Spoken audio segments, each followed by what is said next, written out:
Good morning students, how are you? कैसे हो? उम्मीद करता हूँ अच्छे होंगे, घर पे होंगे, स्वस्थ होंगे आप लोग। हम लोग अपना extraction and isolation unit start कर रखा था। Extraction and isolation of the elements unit start कर रखा था और हम लोगों ने इसमें दो प्रोसेस पढ़ चुके थे मेटलर्जी की।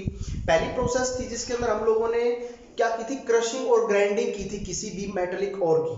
क्लियर आप लोगों को? उसके बाद हम लोगों ने सेकंड स्टेप में क्या किया था, बेनिफिकेशन ऑफ ओर किया था, जहां पर हम लोगों ने डिफरेंट डिफरेंट टाइप के मेथड्स पढ़े थे जिनके जरिए हम लोग डिफरेंट डिफरेंट ओर का बेनिफिकेशन कर सकते, किस किस प्रकार से कर सकते हैं। तो कहने का मतलब क्या हुआ कि मेरे पास कोई भी एक इम्प्योर ओर थी और उस इम्प्योर ओर से हम लोग अभी तक प्योर ओर निकाल चुके हैं, उसके ऊपर डिफरेंट डिफरेंट बेनिफिकेशंस के मेथड अप्लाई करके, चाहे वो आपका हाइड्रोलिक वॉशिंग हो, चाहे आपका वो ग्रेविटी सेपरेशन हो, हम लोग पढ़ चुके लास्ट वीडियो के अंदर, चाहे वो आपका हैंड पिकिंग मेथड हो, चाहे वो आपका फ्रोथ फ्लोटेशन मेथड हो, उसके बाद चाहे आप लोगों का वो मेटेलिक या मैग्नेटिक सेपरेशन हो, और लास्ट एक मेथड और पढ़ा था दैट इज लीचिंग, चाहे वो लीचिंग मेथड की बात हो। हम लोगों ने ये सारे मेथड्स को डिस्कस कर दिया था। क्लियर है? मैंने हाइड्रोलिक वॉशिंग में और ग्रेविटी सेपरेशन मेथड में क्या कहा था कि इंप्योरिटीज हमेशा क्या होंगी, यहां पर अगर ये मेथड अप्लाई करते हो तो लाइटर होंगी, हल्की होंगी, किससे? और पार्टिकल से। क्लियर है? वहीं पर अगर मैं बात करूं आप लोगों के पास हैंड पिकिंग, तो इस मेथड के अंदर मैंने कहा था कि इंप्योरिटीज का साइज बड़ा होना चाहिए। Impurities are larger in size, larger in size than the ore particles,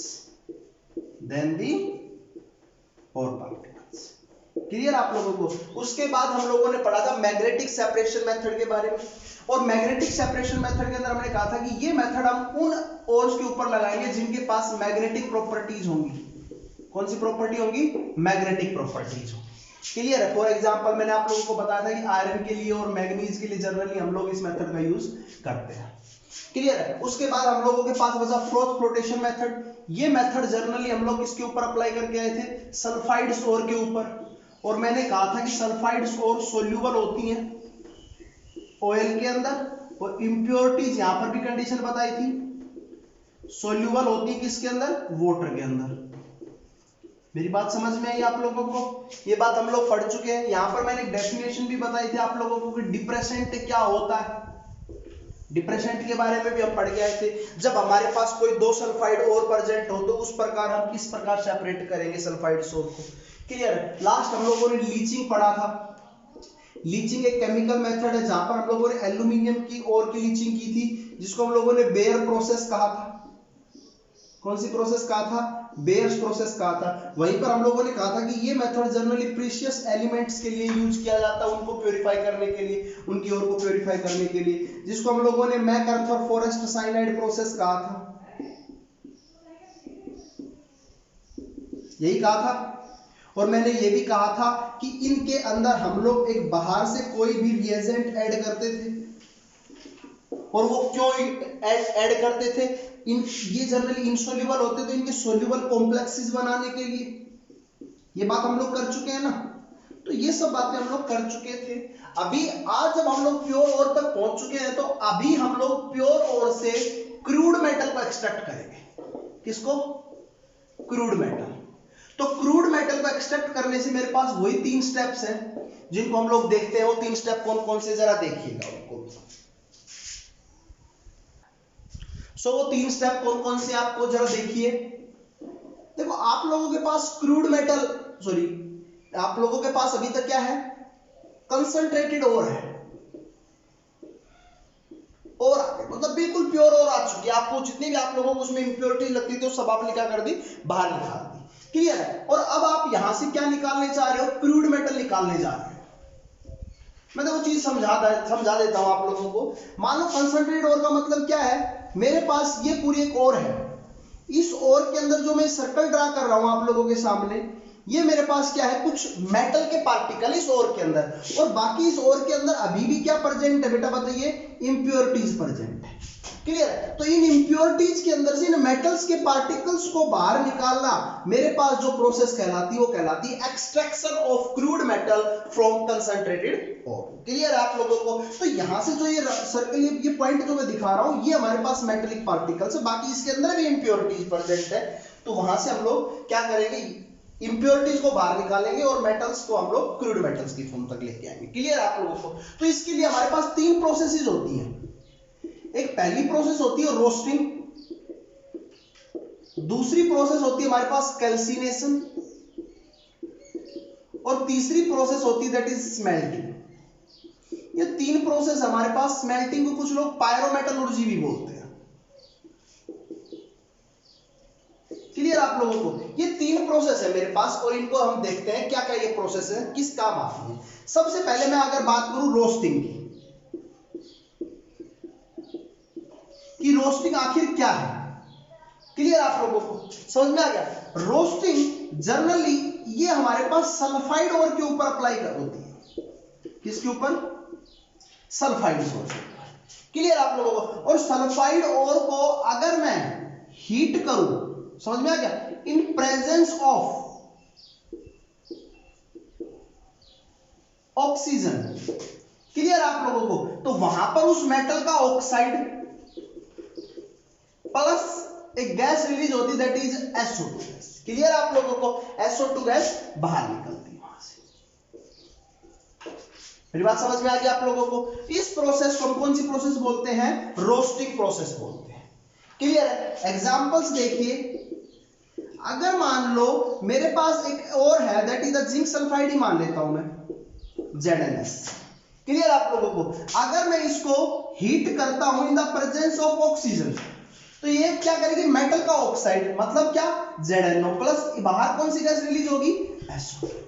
clear आप लोगों को? तो ये कौन सी प्रोसेस कहलाएगी, रोस्टिंग प्रोसेस कहलाएगी। रोस्टिंग हमारे लिए और भी इंपॉर्टेंट बन जाता है। पहली बात क्या करता है, एक तो ये ऑक्साइड और में कन्वर्ट कर रहा है हम लोगों को, कौन, जो और पार्टिकल्स है उनको। क्लियर है? दूसरा, इसके अंदर जो मॉइस्चर्स है उस मॉइस्चर को क्या करेगा, बाहर निकालेगा, रिलीज करेगा। तीसरा, और को ज्यादा पोरस बना देगा। पोरस समझते हो? क्योंकि अब यहां से देखो इंप्योरिटीज बाहर निकल रही है, या ये पार्टिकल्स, मेटल के पार्टिकल बाहर निकल रहे हैं, तो यहां पर क्या होगा, पोरोसिटी बढ़ जाएगी, पोरस बढ़ जाएगा। तीसरा हो गया। फोर्थ, अगर मैं बात करूं, कुछ वोलेटाइल इंप्योरिटीज होंगी, वो भी यहां से क्या हो जाएंगे बेटा, बाहर रिलीज हो जाएंगे। वोलेटाइल इंप्योरिटीज का मतलब ऐसी इंप्योरिटीज जो वेपर्स की फॉर्म में बाहर जा सकती हैं, उन इंप्योरिटीज को हम वोलेटाइल इंप्योरिटीज बोलते हैं। क्लियर आप लोगों को? यहां तक की बात सभी को समझ में आई? तो रोस्टिंग क्या होता है, जरा दोबारा से देखिए। रोस्टिंग जनरली हम लोग सल्फाइड ओर के ऊपर अप्लाई करते हैं और in the presence of oxygen apply करते हैं। क्लियर आप लोगों को? जब भी हम लोग इसको हीट करेंगे एट सर्टेन टेम्परेचर, तो ये मेटल ऑक्साइड में कन्वर्ट होगा और साथ में गैस रिलीज होगी, SO2 गैस। SO2 गैस को आप लोग यूज भी कर सकते हो कलेक्ट करके। क्लियर है? फर्दर सल्फ्यूरिक एसिड बनाने के लिए या सल्फोनिक एसिड, सल्फ्यूरस एसिड बनाने के लिए, किसी के लिए भी आप लोग यूज कर सकते हो। दूसरा, एक एग्जांपल लिया मैंने, ZnS हीट किया, in presence of oxygen it will convert into the ZnO plus SO2। Clear आप लोगों को? अच्छा, रोस्टिंग हमारे लिए और भी हेल्पफुल क्या होता है, एक तो ऑक्साइड और में हमारी और को कन्वर्ट करता है, दूसरा मॉइस्चर रिलीज करता है, तीसरा पोरस, और लास्ट है वोलेटाइल इंप्योरिटीज। ये वोलेटाइल इंप्योरिटीज को भी हमारे लिए यहां से और के अंदर से क्या निकालता है, बाहर निकालता है। क्लियर आप लोगों को? ये सभी बातें आपको समझ में आई या नहीं आई, मुझे बताइए। अरे बोलिए, समझ में आई? एक एग्जांपल और देखिए, जैसे मेरे पास है Cu2S। ठीक है? क्लियर आप लोगों को? अगर मैं इसको हीट करता हूं इन प्रेजेंस ऑफ O2, तो क्या बनेगा, Cu2O प्लस बाहर कौन सी गैस निकलेगी, सॉरी Cu2O क्यों बना रहा हूं मैं, CuO। क्लियर आप लोगों को? क्या बनेगा, CuO। क्लियर आप लोगों को? तो ये ऑक्साइड बन गया, बाहर गैस कौन सी रिलीज हुई, SO2। नेक्स्ट है PbS, हीट करेंगे ऑक्सीजन प्रेजेंट में, तो क्या बनेगा बताइए भैया, PbO प्लस SO2। क्लियर आप लोगों को? और एग्जांपल है HGS, नाम याद है HGS को क्या बोलते हैं, अरे बताइए भाई, ऑक्सीजन की प्रेजेंस मीट करेंगे तो क्या बनेगा, HgO प्लस SO2। सो ये जितने भी एग्जांपल्स आप लोग देख रहे हो ये किसके एग्जांपल्स हैं? हमारे रोस्टिंग के एग्जांपल्स हैं। तो आप लोगों को रोस्टिंग समझ में आया होगा। नेक्स्ट हम लोग एग्जांपल्स देखते हैं और वो किसके एग्जांपल्स देखेंगे? कैल्सिनेशन के। ओके, सो नेक्स्ट है हम लोगों के पास, और वो अब हमारे पास क्या रहेगा? कैल्सिनेशन। कौन सा बेटा? कैल्सिनेशन। कैल्सिनेशन एक क्या प्रोसेस है? ये जनरली मेथड्स हम लोग कार्बोनेट ओर के ऊपर अप्लाई करते हैं। किसके ऊपर?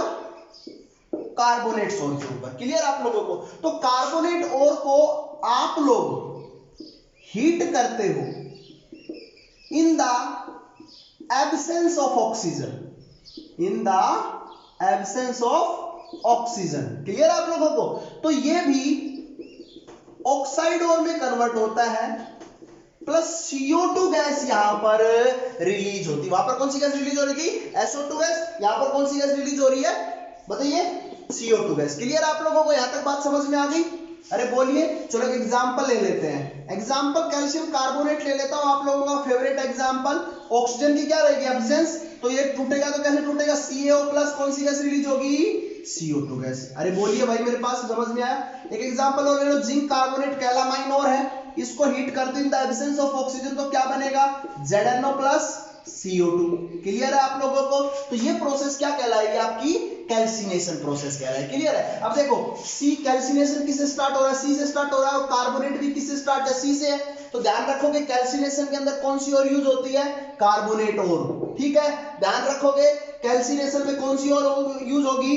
कार्बोनेट। एग्जांपल अगर मैं बात करूं रोस्टिंग, रोस्टिंग के अंदर एस वर्ड आ रहा है यहां पर। अरे बोला एस अल्फाबेट आ रहा है, तो इसका मतलब यहां पर कौन सी ओर अप्लाई होगी रोस्टिंग के ऊपर? Sulphide ore. कौन सी ओर?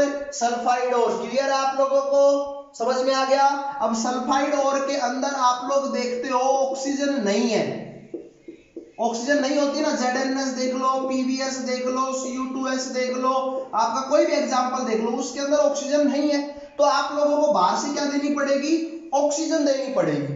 तो इसका मतलब यहां पर ये जब भी रोस्टिंग प्रोसेस होगी सल्फाइड ओर के अंदर होगी, तो इन द प्रेजेंस ऑफ किसमें होगा बेटा? बोलिए, ऑक्सीजन के अंदर होगा। In the presence of oxygen. Clear है आप लोगों को? मेरी बात समझ में आई? अच्छा, अब कार्बोनेट के अंदर आप लोग देखोगे तो यहाँ CO3 के अंदर देखिए बेटा ऑक्सीजन प्रेजेंट है, तो यहां पर हमें ऑक्सीजन की बाहर से रिक्वायरमेंट नहीं है। तो कार्बोनेट वाला या कैल्सिनेशन जो प्रोसेस है वो कहां पर होगी? In the absence of oxygen होगी। In the absence of oxygen होगी। क्लियर आप लोगों को? दूसरा, आप लोग जब कैल्सिनेशन प्रोसेस कर रहे हो तो उस समय हम लोगों को और भी कुछ बेनिफिट मिलते हैं। क्या मिलते हैं? वही बात, सबसे पहली बात, ये कार्बोनेट ओर को ऑक्साइड में कन्वर्ट कर देगा। दूसरा, ओर को पोरस बना देंगे। तीसरा, वोलेटाइल इंप्योरिटीज यहां से बाहर निकल जाएंगी। अरे मेरी बात समझ रहे हो आप लोग? मॉइस्चर यहां से बाहर निकल जाएगा, जितना भी ओर के अंदर मॉइस्चर होगा जब हीट करेंगे तो क्या हो जाएगा बेटा? वो बाहर निकल जाएगा। तो इस प्रकार से कैल्सिनेशन हमारे लिए बहुत ज्यादा इंपॉर्टेंट है। हम लोगों ने बेटा कैल्सिनेशन के अंदर कार्बोनेट ओर को ऑक्साइड में कन्वर्ट किया है। रोस्टिंग के अंदर हम लोगों ने बेटा सल्फाइड को ऑक्साइड के अंदर कन्वर्ट किया। मेनली जब मैं इंप्योर ओर से चला था तो सबसे पहले मैंने उसका बेनिफिकेशन किया था, और बेनिफिकेशन करने के बाद मेरे पास प्योर ओर आई थी, और उस प्योर ओर को हम लोगों ने क्या किया? इस प्रकार से क्रूड मेटल निकालना चाहा कंसंट्रेटेड ओर से या प्योर ओर से, तो हम लोगों ने कुछ मेथड्स अप्लाई किए, फॉर एग्जांपल कैल्सिनेशन और रोस्टिंग। उससे वो ओर हमारी ऑक्साइड्स ओर में कन्वर्ट हो गई। अब हमारा लास्ट इसके अंदर एक टॉपिक बचता है, दैट इज द स्मेल्टिंग। अब वो स्मेल्टिंग क्या होता है जरा उस चीज को भी हम लोग देखते हैं, आप लोग भी समझिए उसको। सो नेक्स्ट प्रोसेस है बेटा जी, देखिए कौन सी है नेक्स्ट प्रोसेस हमारी? स्मेल्टिंग। स्मेल्टिंग क्या होती है? कुछ लोग इसको बेटा पायरोमेटलर्जी भी बोलते हैं। क्या बोलते हैं इसको? पायरोमेटलर्जी। क्लियर आप लोगों को? अभी तक आप लोगों ने बेटा दो प्रोसेस किए हैं। पहली प्रोसेस की है दैट इज द कैल्सिनेशन, और एक प्रोसेस की है बेटा आप लोगों ने रोस्टिंग।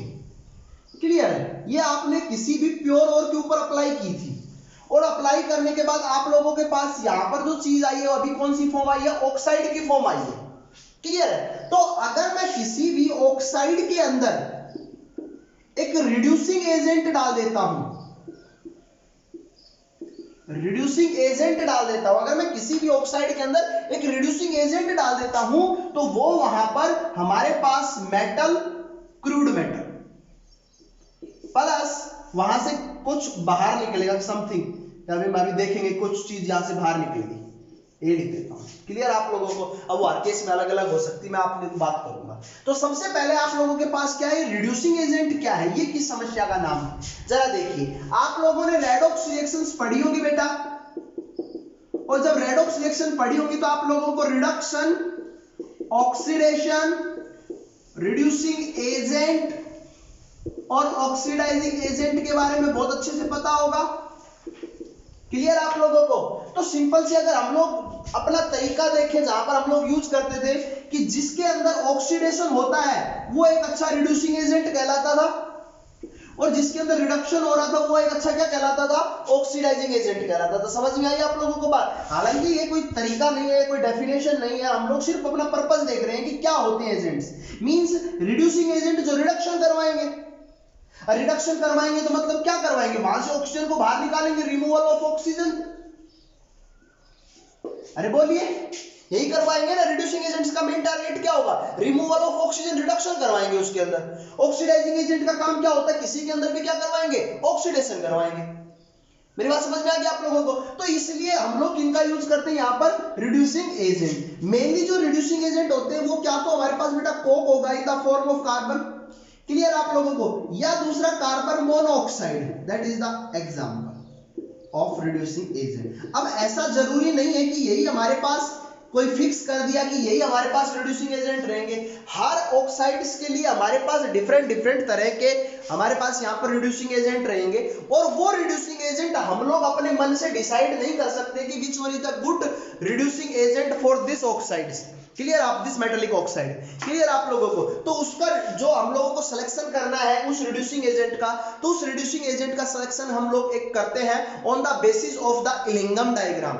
सो इलिंगम डायग्राम को हम लोग एक स्पेशल क्लास देंगे जिसके अंदर हम लोग ओनली इलिंगम डायग्राम को पढ़ेंगे, और उससे आप लोगों को सिलेक्शन करना आ जाएगा कि किस मेटल ऑक्साइड के लिए कौन सा अच्छा रिड्यूसिंग एजेंट है। क्लियर आप लोगों को? तो ये बात आपको यहाँ पर समझ में आएगी।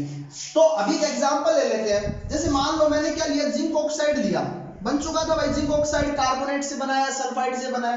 अगर मैं इसके अंदर कार्बन ऐड कर देता हूं तो कार्बन एक रिड्यूसिंग एजेंट का है, तो रिड्यूसिंग एजेंट क्या करेगा, यहां से ऑक्सीजन को बाहर निकालेगा, और जब ऑक्सीजन को यहां से बाहर निकालेगा तो क्या बनेगा, Zn+Cu। क्लियर? तो यहां से ये जो मेटल निकली, ये मेटल क्या है, क्रूड मेटल, और हमको तो निकालना भी क्या था, यही तो निकालना था, कंसंट्रेटेड और से क्या निकालना था, क्रूड मेटल निकालना था। तो निकल तो गई हमारी क्रूड मेटल, ठीक है। हाँ, लेकिन एक बात ध्यान रखना, ये प्रोसेस भी in the presence of oxygen होती है, in the presence of oxygen होती है। क्लियर आप लोगों को? Smelting is also done in the presence of oxygen. Clear आप लोगों को? मेरी बात समझ में आई होगी? तो चलो भाई देखते हैं। नेक्स्ट पीबीओ होगा, अगर मैं उसके अंदर CO डाल दूं तो क्या होगा बेटा बताइए, Pb+CO2। Here CO is act as a reducing agent। Clear आप लोगों को? तो ये प्रोसेस जो होती है, एग्जांपल और देख लो, CO के अंदर अगर मैं CO डाल दूं तो क्या बनेगा बेटा, Ca बाहर, CO इस ऑक्सीजन को बाहर लेके जाएगा तो क्या बन जाएगा, CO2। अरे बोलो मेरे भाइयों, समझ में आई आप लोगों को बात? तो इस प्रकार से हम लोग कर सकते हैं कि स्मेल्टिंग क्या होती है। तो मैं एक पूरा चार्ट बनाता हूं आप लोगों को समझाने के लिए, एक बार जरा देखिए इस चार्ट को कैसे बनाएंगे हम लोग। तो सबसे पहले हम लोगों के पास बेटा क्या थे, मिनरल्स थे। समझ में आया आप लोगों को? उन मिनरल्स के अंदर से मैंने एक चीज चूज किया, और जिसको मैंने किसका नाम दिया, और को। ये और किस नेचर की थी बेटा, जरिए देखिए, इम्प्योर थी। मैंने इसके अंदर से गैंग पार्टिकल्स को बाहर निकाला, जितनी भी इंप्योरिटी थी, जितने भी गैंग पार्टिकल्स थे उनको बाहर निकाला। और बाहर निकालने का मतलब क्या हुआ, मैंने उसके अंदर क्या किया बेटा, जरा देखिए ध्यान से, उसके अंदर क्या किया, कुछ प्रोसेसेस अप्लाई की जिनकी मैं बात कर चुका हूं, हाइड्रोलिक वॉशिंग, उसके बाद आप लोगों ने बात की थी किसकी, gravity separation, hand picking method, froth flotation method, magnetic separation और लीचिंग मेथड। क्लियर आप लोगों को? और हमारे पास यहां पर प्योर और आ गई थी, क्या आ गई थी, प्योर और आ गई। मेरी बात समझ में आई आप लोगों को? प्योर और आ गई। अब प्योर और के अंदर बेटा मैंने 3 प्रोसेसेस अप्लाई की। वो 3 प्रोसेसेस कौन सी थी, क्या तो कैल्सिनेशन की होगी, या उसके ऊपर बेटा मैंने क्या किया होगा, रोस्टिंग। समझ में आ गया आप लोगों को, दो ही मान के चलो। तो यहां पर मेरे पास क्या बन गया होगा, क्या आया होगा, ऑक्साइड आया होगा। प्योर ओर के अंदर अगर मैं ये दो प्रोसेस अप्लाई करता हूं तो मेरे पास यहां पर क्या बना होगा, ऑक्साइड बना होगा। और इस ऑक्साइड के अंदर अगर मैं क्या करवा दूं, स्मेल्टिंग करवा दूं, या मैं क्या करवा दूं, पायरोमेटलर्जी करवा दूं, तो यहां पर मेरे पास क्या आएगी बेटा, क्रूड मेटल आएगी। क्या आएगी बेटा, क्रूड मेटल। स्मेल्टिंग क्या होती थी, रिड्यूसिंग एजेंट डाल देते थे। क्लियर है, क्या डाल देते थे बेटा, बोलिए, रिड्यूसिंग एजेंट डाल देते। मेरी बात समझ में आई। तो इस प्रकार से हम लोगों ने क्या देखा, क्रूड मेटल। अभी तक हम लोगों ने प्योर मेटल नहीं निकाली है। अगर मैं अब इस क्रूड मेटल की क्या कर दूंगा, रिफाइनिंग कर दूंगा, रिफाइनिंग कर दूंगा। क्लियर। तो मेरे पास यहां पर जो मेटल आएगी वो बिल्कुल प्योर आएगी। उस मेटल का हम लोग क्या कर सकते हैं, यूज कर सकते हैं। मेरी बात समझ में आई आप लोगों को। तो इस प्रकार से हमारे पास जो अभी तक हम लोगों ने जितना पढ़ा है वो ये चीजें थी, जिसके अंदर हम लोगों ने ये सब धीरे धीरे डिस्कस किया ये चीजें। हम लोग अभी कल की जो वीडियो बनेगी वो थोड़ी लंबी वीडियो बनाएंगे ताकि सिलेबस जल्दी से कवर हो, थोड़ा पीछे चल रहा है हमारा सिलेबस। ठीक है, तो आप लोग प्लीज कंसंट्रेट रखिए, जो चीज पढ़ाई जा रही है उसको साथ साथ ध्यान में रखिए आप लोगों को। इसके नोट्स भी मैं आप लोगों को प्रोवाइड करा दूंगा, ठीक है ना। एक दिन की क्लास में मैं आपकी वीडियो नहीं डालूंगा आपके पास, और आपको है ना उसके सिर्फ पीडीएफ फाइल दे दूंगा। पीडीएफ आप लोग देख लेना और उससे नोट्स प्रोवाइड आपको हो जाएंगे, नोट्स भी बना लेना उसी इस यूनिट के। क्लियर आप लोगों को। तो इस यूनिट को थोड़ा सा भी हम फास्ट करेंगे, कोई खासा इंपॉर्टेंट इसके अंदर जो चीजें होंगी वो आपको बताई जाएंगी। उसके बाद हम लोग नेक्स्ट यूनिट हम लोग अपनी स्टार्ट करेंगे, that is the coordination chemistry. कौन सी यूनिट स्टार्ट करेंगे हम लोग, कोऑर्डिनेशन केमिस्ट्री। नेक्स्ट यूनिट को हम स्टार्ट करेंगे। ओके बेटा, thank you, have a nice day.